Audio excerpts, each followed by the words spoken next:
What's going on here? Some Challenger Orianna gameplay. Runes and build is going to be flashing on the screen if you're interested. We're going to be starting off level 1 here with some pretty standard gameplay. The thing is, when you're playing a range versus melee matchup, it's really dependent on how you position yourself. Because it's very telegraphed when Katarina wants to go for farm, right? Because her only farmable skill is Q. So if she's unable to go melee range, we just have to play around the fact that her dagger is her only way to access the wave.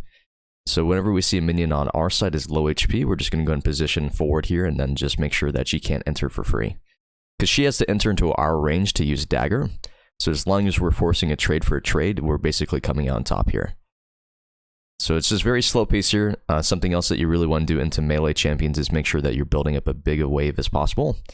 And the reason why we do this into melee matchups on most champions is because it allows you to punish every single minion when it gets into tower range. Because if we're just pushing each wave in at each given moment, it makes it a lot easier for them to farm because they just have more time to deal with it. But if we crash it all at the same time, it just really works out in our favor.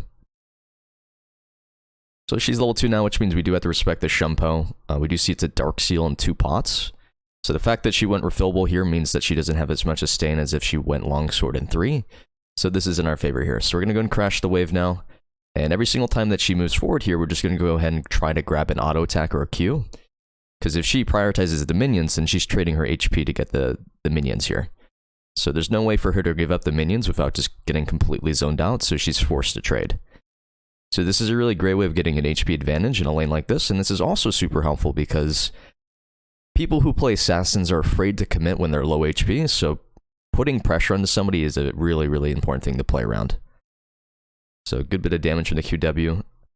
Now we are running D-Ring in 2 pots, which means that our damage is a little bit higher than normally would be here.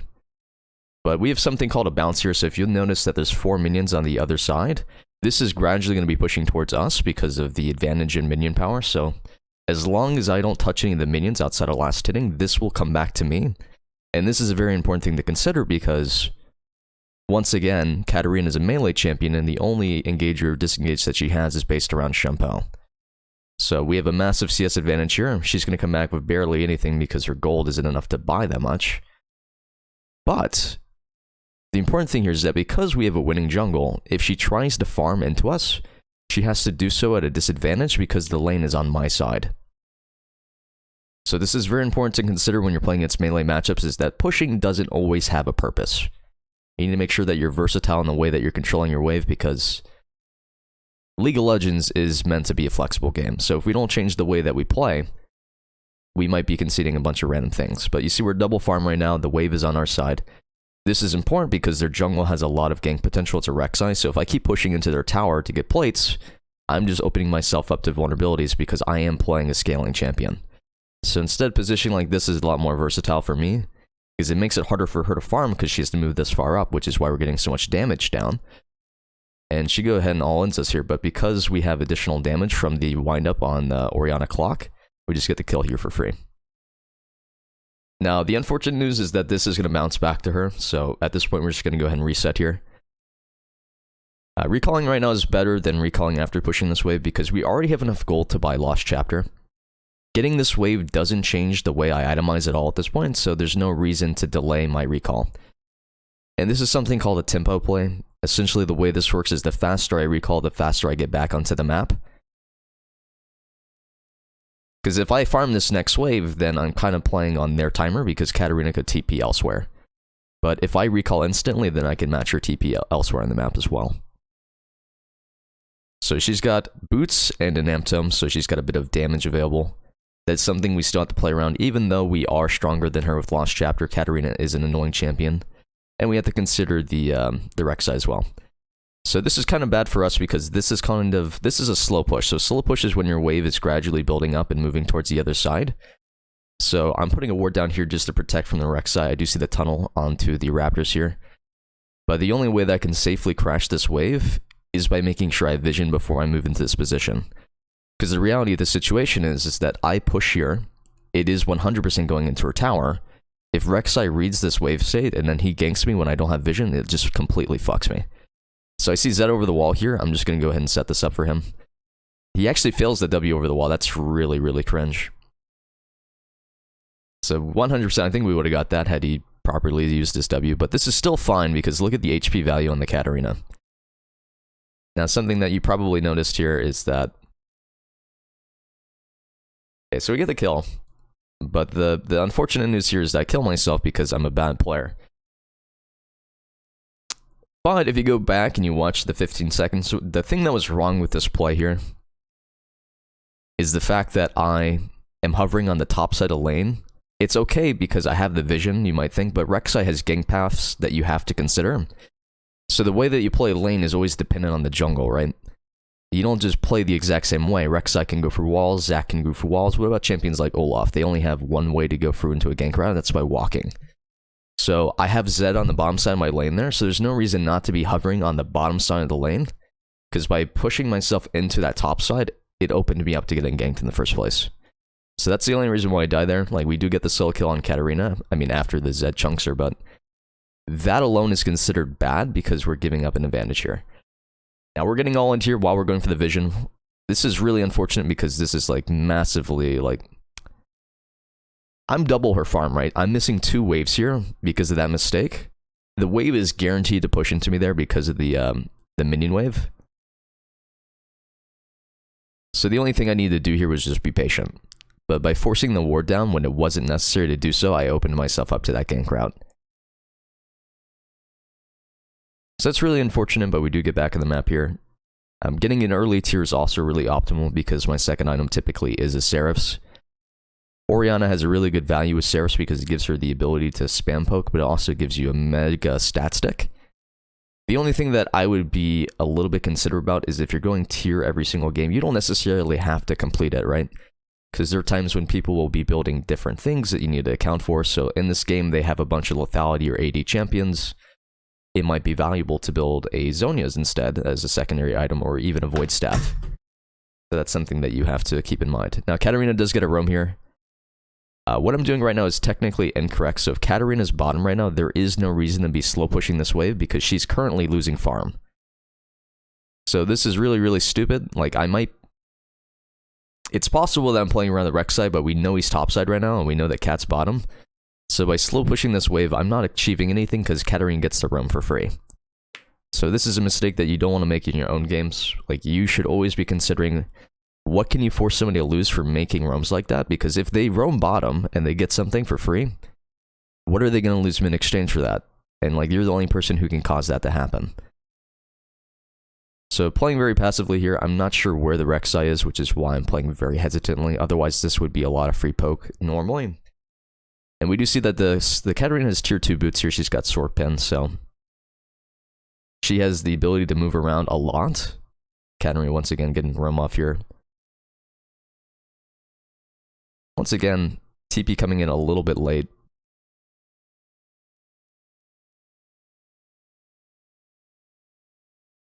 Now, the Soraka just doing massive work here, like ridiculously massive work.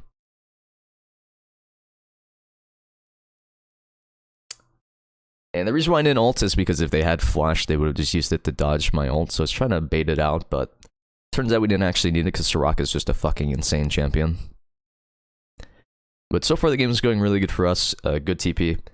Now, technically I should have pushed mid before I TP'd bottom, but it doesn't really matter that much because Katarina did die as a result of it. So being able to push this wave in does mean I'm going to be denying her at least a cannon on this wave if it crashes soon. And once again, that comes down to roaming, right? Like, if you're going to roam, you want to create a situation where you're not going to lose farm for leaving. And that's called a roam timer. So by crashing waves, that gives you at least like 20 seconds to roam or find a ward. But a lot of times people will roam when they don't have the ability to do so, and that just results in them losing a lot. Massive play coming in from... That's really, really massive for set. That's like huge. Alright, so the reason why I'm not finishing my Mythic here is because tier 2 boots are more valuable against the Katarina and the Rek'Sai. Like, move speed is a very underrated stat. Like, building tier 2 boots early is an actual game plan as a mage mid laner. And the thing you need to remember as well is that Sorcerer Boots gives you 18 magic pen, whereas completing Ludens only gives me 6. So I already have 80 ability power from my Lost Chapter and my Blasting Wand, so the Ludens isn't really necessary for that much more stats. But getting a little frustrated here with my team. I am like pinging that my mid laner's roaming and they're just not respecting it. Like, as long as we play this game slow, we eventually win because we just have better stat champs.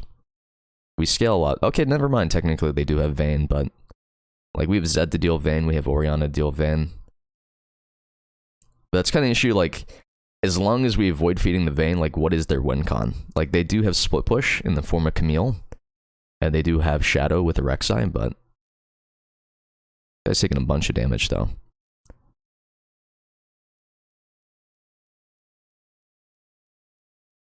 Alright, I suck dick, but that's okay. Like, the fact that I even die here because I missed my ultimate is, like, excessively, like, just tragic.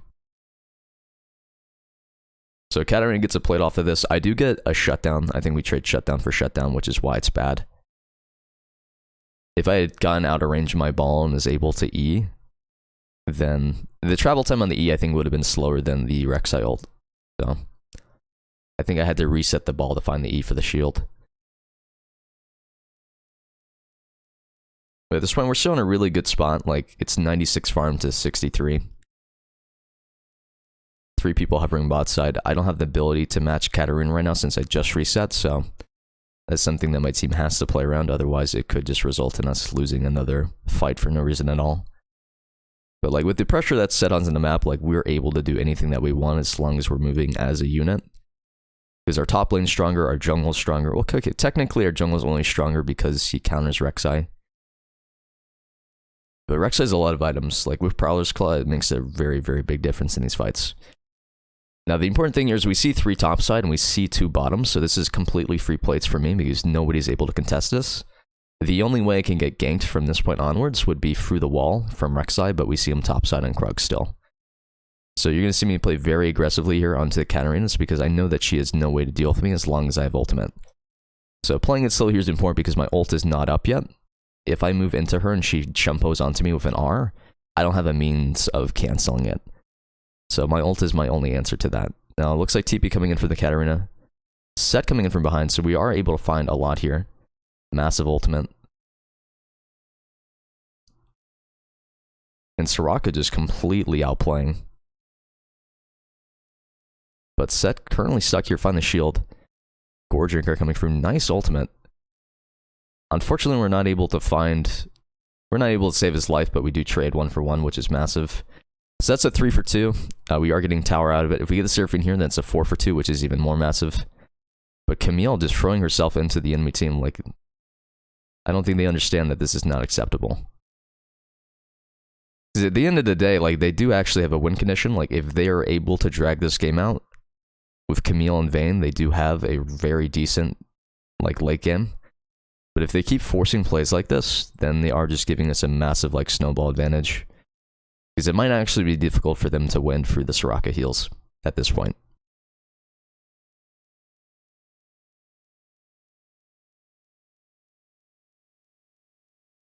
Alright, so unfortunately we don't have enough for our Archangels.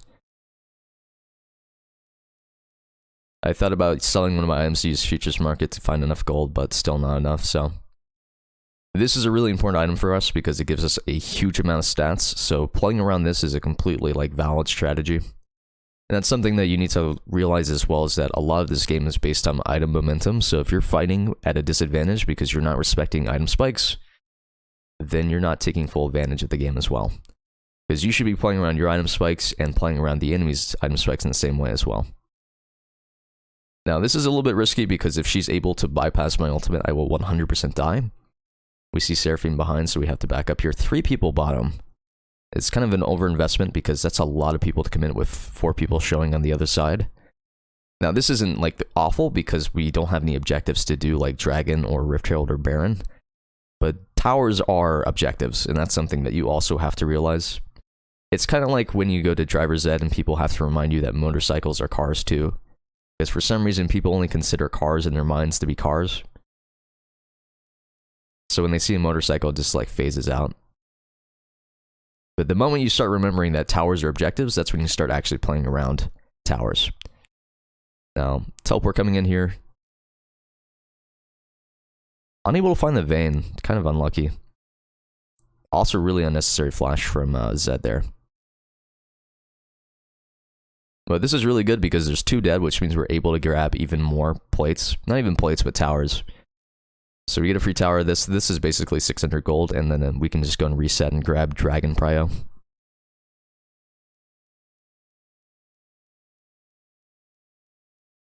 And that's something that is like really, really important, is knowing when to tempo. A lot of people will grab something, so like you get a kill or 2, and then you try to get as much as you can out of those kills. But if you overcommit or overextend and you just continue to run it down a lane without having a goal after your initial goal, that's when you start to play around the other team's like goals. Because like we get these advantages, we get these gold spikes, but if we don't spend it, we're not actually like transitioning that to a lead. So a lot of times people just have to understand that once you've accomplished your goal, it's okay to reset and then like establish a new one. You don't necessarily just have to keep going down a lane just because you're all there. Because there's other things to do on the map. Now, a pretty big wave up top side, so I'm going to grab that. At this point, I'm just trying to make sure that I can stack my Seraphs in time for the next fight. Because it's a really massive power spike. It gives me an extra 85 ability power, so altogether, I think it's maybe around 150 AP. Shield here might be able... No shield. I think we can turn this around, though, especially if they keep overcommitting here. Never mind. I think if we played a little bit more aggressively on the back end of that fight, maybe. But we know that 3 of them are currently bot side of mid, so... This is kind of really poor positioning, because Rek'Sai could still be on Raptors here. Not that it's up, but he could definitely be threatening that wall of his tunnel. And if you're playing Orianna, really, really valuable to use your Q to create vision. The same way with Luxie, you just use it to grab vision of bush before you make your decision to walk into it randomly. So it's not like we don't have mana to spare, we've got a stat stick, we've got blue buff. Really, really close to Seraphs. But with me going bottom here, this is something that we have to respect. I don't have the ability to get to the other side of the map without teleports, so if my team makes a 4 versus 4 play, they have to do it knowing that it's a playable thing. Trading ult for flash is really, really good because my cooldown on my ult is like excessively, sorry, not excessively, but it's extremely low. I think I have enough move speed to run him down, so I'm just going to go for the flash play here, since he just flashed. Ooh. Alright, trading flash for flash is definitely not the way to play this. So that's a bit of hesitation for me. I thought I could run him down completely and like save my flash, but...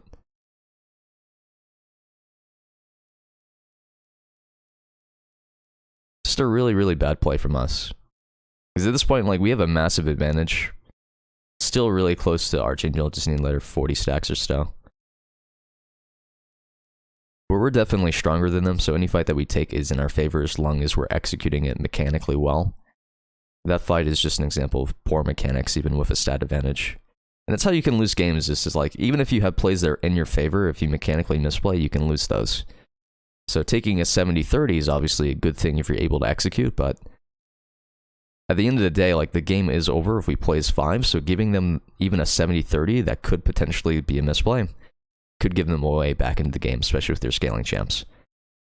Because at this point, they're playing around shutdowns, right? Like, they need shutdowns to get back into the game. And as long as they're able to get gold onto their carries, they could reasonably come back. That's the thing with solo queues, that there's always a comeback situation.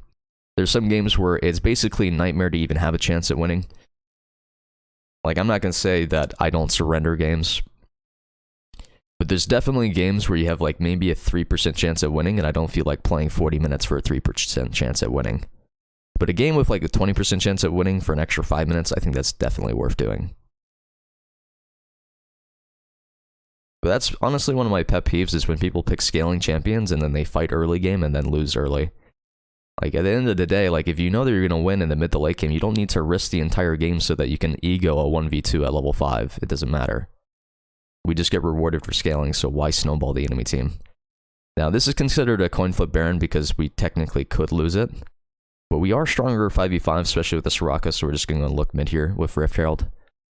Forcing them to answer Baron means that they're all grouped as well, which means they're not able to catch side waves. So I think this is definitely a play that we go for. Vayne actually super out of position here.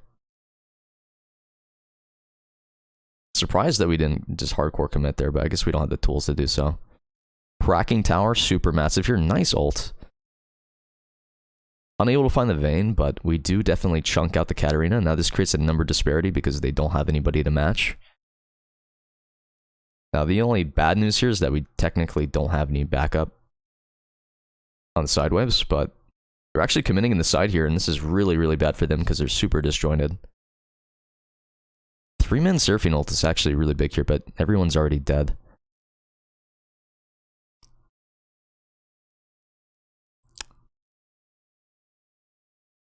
And we're just going to go push down mid here.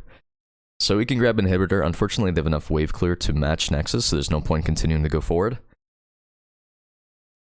And this is kind of the one thing that you... Okay, I've said that like 50 times here, but once you've taken an Inhibitor, you have to realize that the only way to close the game out with a singular Inhibitor is to get a 5-man ace.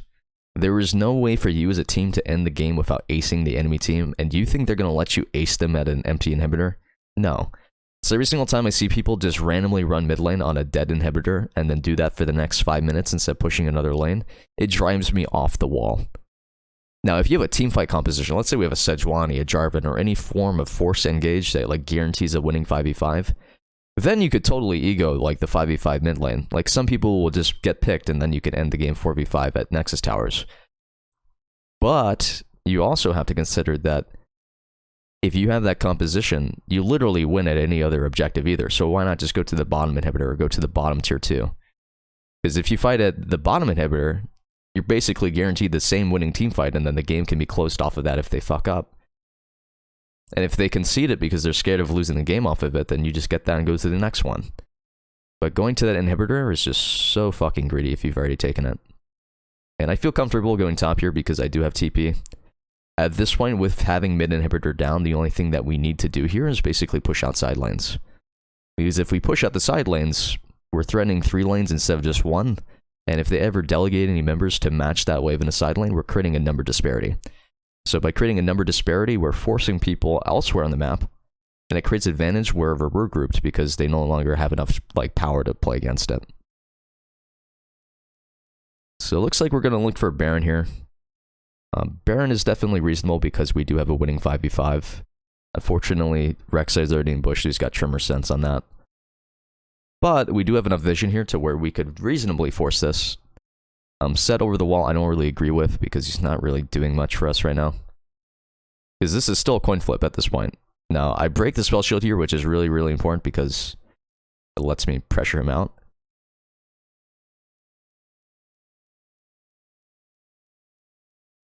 Yeah, just really poor positioning for me. Like, this is actually a really awful fight from us. So I'm playing a disengaged champion. It's like a utility champion. Like, Orianna goes both ways. But I'm positioning myself into the enemy team on the top side of pit here, and they gave them a way to entry. Because if I was positioned on the bot side there, they literally wouldn't be able to contest pit like that. So it's really, really subpar positioning for myself. Because we lose a bunch of Magi stacks. But, I mean, I guess Baron is off the map. We did get Baron. It's really, really good that we got the Baron smite there. But we're just going to communicate here that we win 5v5 no matter what with the gold advantage that we have. We have a massive stat advantage, so I genuinely believe that if we just move as 5 at this point, even if we do lose that one fight, it's purely because of mispositioning. As a 5-man, like, we have a Soraka, we have a Xayah, like, our disengage is nutty. But we also have really sick engage with the Set and Orianna. So committing here, like, even with the Camille topside, it doesn't matter if we match that lane. Because if they send somebody to a side lane, once again, it's creating a number disparity, and if we force a play, that person has to answer to us going at bottom anyways. Now, if we're unable to siege towers, eventually we would lose something on the other side of the map, but they don't have enough wave clear to actually stop us from sieging here. So at any given point, like, I can just go in off of a QR.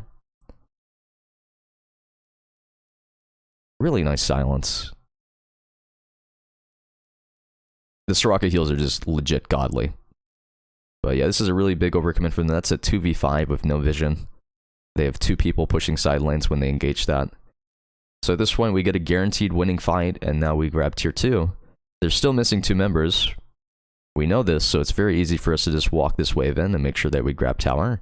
Because if they try to defend it, they are 100% going to lose, which means they're going to lose Nexus off of it. So no matter what, they're going to concede an inhibitor here, and we can either try to walk the next wave in with the 20-second death timers, or we could just rotate towards topside. But we can play this however we want. Playing it slow is perfectly fine. Like, another 2 minutes isn't going to be the reason why we lose the game. But playing it slow methodically means that we're getting a really decent chance at, like, grabbing the win.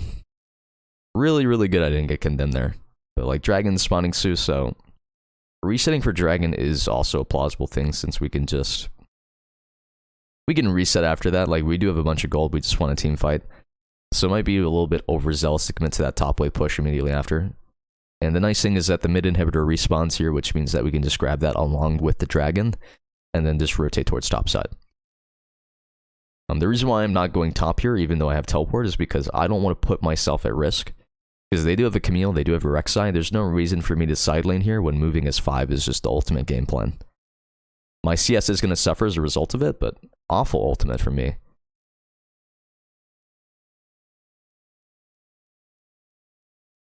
Yeah, I think I just actually griefed the game here.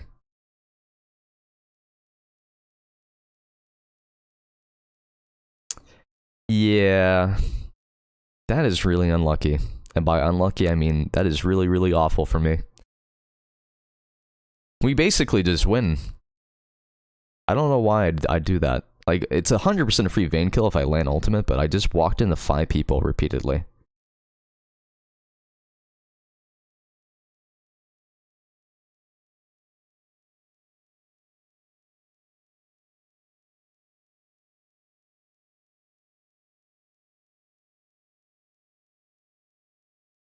So the reason why I'm typing in chat is I am technically correct, but I'm also technically wrong. Like, I misplayed there, and that's why we lost that fight. But the reason why I'm technically correct is because if we do a 5-man reset, you should always go through mid to get priority, because that's what allows you to contest wards. It's very difficult to enter fog a war through choke points, and mid has the biggest choke point, which makes it easier to access. And the other thing that you need to consider is that if you're playing for Dragon, and the enemy team goes to Dragon, you can just run it down mid, and they have to answer that or they lose. So by going through mid, we're threatening 2 different things, but by going immediately to Dragon, we're not threatening anything at all. So presenting 5-man mid, I think, is definitely better there than just doing a bunch of jungle camps and running around randomly. Because at this point, like, we just win. Like, we're stronger, we just have to 5-man. And this is something that continuously happens. Like, if we play around the Soraka, I think we just win, 100%. So we're gonna go and walk this wave in. Like, it's not too much of a loss that we lost Dragon, but I do think it's unfortunate that we lose a win con like that. Kind of expect the Rex over the wall there. Awful misplay from the Vayne. Trade flash for my ultimate. My ult's a 60-second cooldown, so it's not like the end of everything, but use ball to find Rek'Sai vision. Really big overcommit from Zed, but this is good for us because this is a good disengage. 3-man ult. But Soraka heal's just doing fucking work here.